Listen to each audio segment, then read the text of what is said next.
इस वीडियो में आज जानते हैं मासिक चक्र के बारे में कुछ जानकारी है। मासिक चक्र के बारे में सुनो ठीक से। सबसे पहले मासिक चक्र में जब लड़की स्नान होने लगती है, उम्र जब 9 से 11 होता है, कितना बनी 9 से 11, तो उसमें अंडजनन की क्रिया प्रारंभ होती है। जब उम्र 9 से 11 होता है तो सबसे पहले अंडजनन की क्रिया प्रारंभ होती है और 13 से 14 वर्ष में जा करके 12 वर्ष के बाद यानी पीरियड्स का आना प्रारंभ हो जाता है। 12 वर्ष 13 वर्ष 14 वर्ष की उम्र में पीरियड्स का आना प्रारंभ होता है। लेकिन अगर पूछा जाए कि अंडजनन कब चालू होता है तो 9 से 11 वर्ष की उम्र में। ठीक है, अब जानते हैं क्या क्या होती है। ये तुम्हारा हो गया योनि का सिंबल। ये दोनों क्या है, योनि है। फर्क कितना है कि इसमें समझाया गया तुम्हें इंग्लिश मीडियम में, इसमें समझाया गया है हिंदी मीडियम में। इधर योनि लिखा गया, इधर वजाइना लिख दिया गया। समझ में आ रहा है? सेम चीज है, दोनों को मतलब अलग समझाया गया। और सबसे पहले हम जानते हैं कि मादा में अंडा माने अंडाणु बनते कहाँ है। यह होता है हर मादा में एक जोड़ी अंडा से होता है। कितना अंडा से होता है? एक जोड़ी, यानी 2 अंडा से होता है, जो यहाँ पर दिखाया गया अंडा से। ये आपका हो गया स्त्री का अंडा से, यहाँ भी दिखाया गया, देख लीजिए अंडा से। ये क्या है? अंडा से। फिर क्वेश्चन उठता है कि अंडाशय को पकड़ कर कौन रखता है? अंडाशय को पकड़कर फिमरी रखता है। फिमरी जो होता है ना, झालर जैसा अंगुली जैसे ऐसे पकड़ के रखता है। ठीक है, देखो यहाँ पकड़ के रखा हुआ है, इसको हम लोग फिमरी बोलते हैं। क्या बोलते हैं? फिमरी। ये हो गया अंडाशय। अंडाशय में अंडजनन की क्रिया चालू होती है। ठीक है, अब बात होता है कि अब कब एक दिन में कितना बनता है अंडाणु?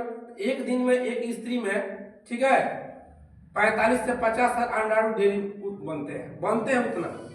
लेकिन स्त्री के पीरियड्स आने पर, ठीक है, सिर्फ एक ही अंडाणु बाहर निकलता है। एक बार पीरियड्स आने पर कितना अंडाणु बाहर निकलता है? सिर्फ एक निकलता है। बनते तो है मगर सब धीरे धीरे नष्ट हो जाते हैं, एकदम छोटे बनते हैं और नष्ट हो जाते हैं। लेकिन एमसी आने पर एक ही अंडाणु बाहर निकलता है, ये होता है। फिर क्वेश्चन उठता है कि किसी भी औरत का पीरियड किस उम्र तक आता है? लास्ट।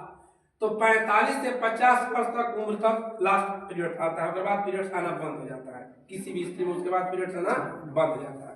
अब देखो, इसको बोलते हैं हम लोग फाइलोपियन ट्यूब। आई जो देख रहे हो नली, नली टाइप देख रहे हो दो इधर, इसमें भी देख लो फिगर भाई, इसको बोलते हैं फाइलोपियन ट्यूब। जो नली टाइप का दिख रहा है, क्या बोलते हैं इसको? Fallopian tube. यहाँ पर देखो है, फाइलोपियन ट्यूब बोलते हैं। हिंदी बोलते हैं अनुवायनी नलिका, इंग्लिश बोलते हैं फाइलोपियन ट्यूब। ठीक है, अब बात आती है, देखो इसको बोल, ये तुम्हारा योनि हो गया, ये हो गया तुम्हारा सर्विस। क्या होता है इसको? सर्विस बोलते हैं, ऐसे हिंदी में ग्रीवा बोलते हैं। ठीक है, उसके बाद ये हो गया गर्भाशय। क्या हो गया? गर्भाशय। ठीक है, अब होता क्या है कि पीरियड्स आने के लिए इस नली से होते हुए अंडाणु जब आते हैं, यहाँ पर निकल कर यहाँ पर आते हैं, यहाँ से यहाँ होते हुए पीरियड के समय में अंडाणु क्या होता है? बाहर निकल जाता है। ठीक है, अब बात आती है कि बच्चा कैसे होता है, कब क्या होता है। ठीक है, पहले पीरियड्स के बारे में पूरे जान लो। उसके बाद अगर किसी औरत का मतलब महीने में 2 बार आ रहा है पीरियड्स टाइप का, तो वो एक बीमारी होता है। जैसे मान लो किसी का अभी पीरियड समाप्त हो गया, फिर 10-15 दिन के बाद पीरियड टाइप का आ गया, ब्लड आ गया हल्का फुल्का, तो वो बीमारी होता है। क्या होता है? बीमारी होता है। ठीक है, फिर क्वेश्चन उठता है कि किस विटामिन की कमी से पीरियड्स आना रुक जाता है? तो विटामिन सी की कमी जब होती है ना, तो पीरियड्स लेट होने लगता है। तो फिर विटामिन सी का अगर यूज करेंगे, खाना मतलब दवाई खाएंगे विटामिन सी जिसमें मिलता हो, तो पीरियड ठीक हो जाएगा। चाहे किसी का पीरियड नहीं आ रहा है तो एलोवेरा का जो होता है ना, उसके अंदर का गूदा छील कर पीने से भी पीरियड ठीक होता है। ठीक है, हम जान रहे हैं आज पीरियड्स के बारे में। अब बात आती है कि बच्चा कैसा रहता है। देखो बताते हैं, अगर किसी औरत का 1 तारीख को पीरियड आया है, कौन तारीख को? 1 तारीख।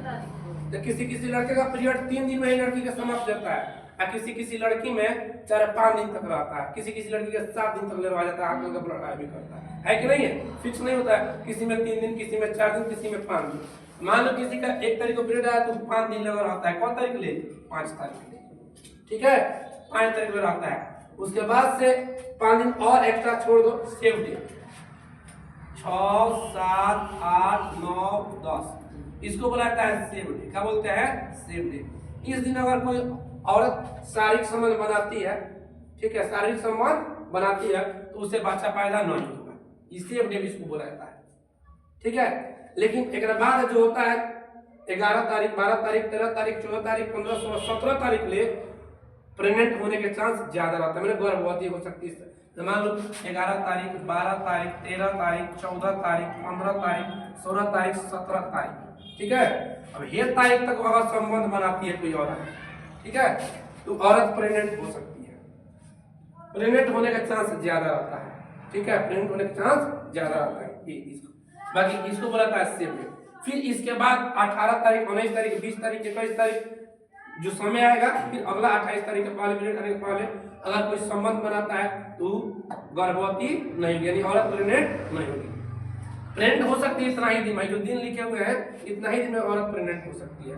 अगर पीरियड अगला पीरियड आने के 1 हफ्ता पहले, 1.5 हफ्ता पहले अगर कोई संबंध बनाता है तो वो भी लड़की प्रेग्नेंट नहीं हो सकती है, ठीक है। अब आती है निषेचन किसे कहते हैं। देखो, जब पति पत्नी शारीरिक संबंध बनाते हैं, चाहे नर और मादा शारीरिक संबंध बनाते हैं, तो नर द्वारा निकला हुआ शुक्राणु मादा के अंडाणु से मिलता है तो निषेचन की प्रक्रिया पूरी होती है।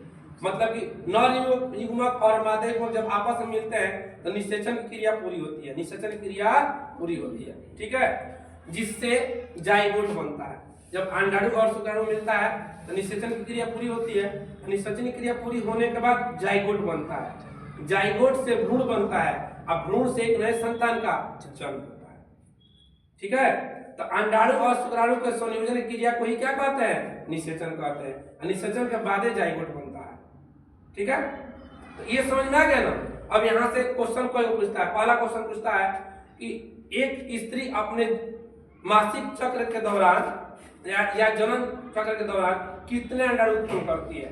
तो समझ लो कि एक उत्पन्न तो ज्यादा करते हैं, जनन क्रिया ज्यादा होता है, लेकिन कितने अंडाणु बाहर निकलते हैं। तो सबसे पहले सुन लो, एक बार एमसी आने पे एगो निकलते हैं, 1 महीना में एगो, एक साल में